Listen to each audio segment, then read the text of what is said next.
घनघोर अंधेरी रात में राजा विक्रम अपनी खुली तलवार लिए बेताल को पकड़ने आगे बढ़ते हैं और अपने पराक्रम से बेताल को वश में करके अपने पीठ पर लाद कर ले जाने लगते हैं।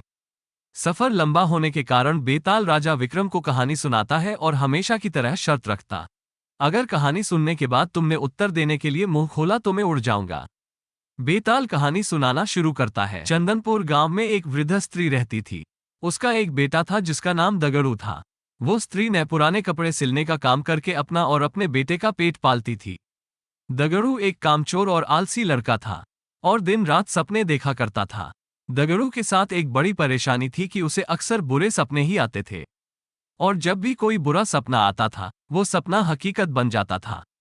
एक दिन दगड़ू को सपना आता है कि कुछ लोग नवविवाहित दंपति और बारात को लूट रहे हैं और उनसे मारपीट भी कर रहे हैं। दगड़ू ने जिसे सपने में देखा होता है वही दुल्हन बनने वाली लड़की अपनी शादी का लहंगा सिल जाने के बाद वापस लेने दगड़ू की मां के पास आती है।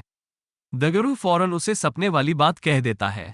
वो लड़की अपनी मां और ससुराल वालों को ये बात बताती है, पर सब लोग इस स्वप्न वाली बात को वहम समझकर अनसुना कर देते हैं।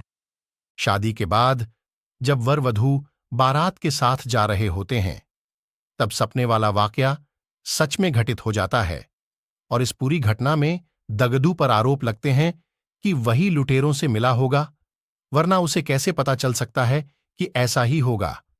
और शक की बिनाह पर सारे लोग मिलकर दगदू की खूब पिटाई करते हैं। इस घटना के कुछ दिनों बाद एक रात दगदू को सपना आता है कि मोहल्ले में रह रही चौधरायन का नया मकान गृह प्रवेश के दिन जलकर खाक हो जाता है।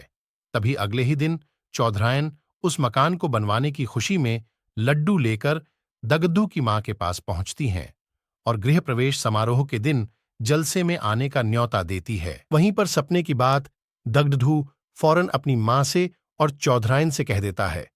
चौधरायन गुस्से से लाल पीली हो जाती है और उल्टा दगदू की मां को ही कहने लगती हैं कि तुम्हारा बेटा ही काली जुबान वाला है और उसके बोलने से ही सबके साथ अनर्थ हो जाता है। चौधरायन गुस्से में जली कटी सुनाकर मां बेटे को भला बुरा कहकर वहां से चली जाती हैं। गृह प्रवेश समारोह के दौरान कोई घटना ना हो इसके लिए पक्के इंतजाम किए जाते हैं, पर फिर भी किसी न किसी तरह आग की चिंगारी चौधरायन के भव्य मकान के पर्दों में लग जाती है और देखते देखते रौद्र रूप धारण करके पूरा मकान जलाकर खाक कर देती है। चूंकि दगड़ू इस बारे में पहले ही बोल चुका था, इसलिए सब उसे काली जुबान का बोल उस पर टूट पड़ रहते हैं और उसे मारकर गांव से निकाल देते हैं। दगड्डू समझ नहीं पाता है कि लोगों को सच सुनकर उसी पर क्रोध क्यों आता है। खैर, दगड़ू एक दूसरे राज्य चला जाता है जहां उसे रात की पहर में महल की चौकीदारी करने का काम मिल जाता है। वहां के राजा को अगले दिन सोनपुर किसी काम से जाना होता है, इसलिए वह रानी को कहते हैं कि उसे सुबह जल्दी उठा दें। दगड्डू रात में महल के दरवाजे पर चौकीदारी कर रहा होता है। तभी अंधेरा होने पर उसे नींद आ जाती है और फिर उसे सपना आता है कि सोनपुर में भूकंप आया है और वहां मौजूद सभी व्यक्ति मर गए हैं। दगड्डू चौंक कर जाग जाता है और अपनी चौकीदारी करने लगता है। दगड्डू सुबह राजा के सोनपुर जाने की बात सुनता है। तभी उनका का रथ रुकवाकर अपने स्वप्न वाली बात राजा को बता देता है। राजा सोनपुर जाने का कार्यक्रम रद्द कर देते हैं और अगले ही दिन समाचार आता है कि सोनपुर में अचानक भूकंप आया है और वहां एक भी व्यक्ति जीवित नहीं बचा है। राजा तुरंत दगड्डू को दरबार में बुलाकर सोने का हार भेंट देते हैं और उसे नौकरी से निकाल बाहर करते हैं।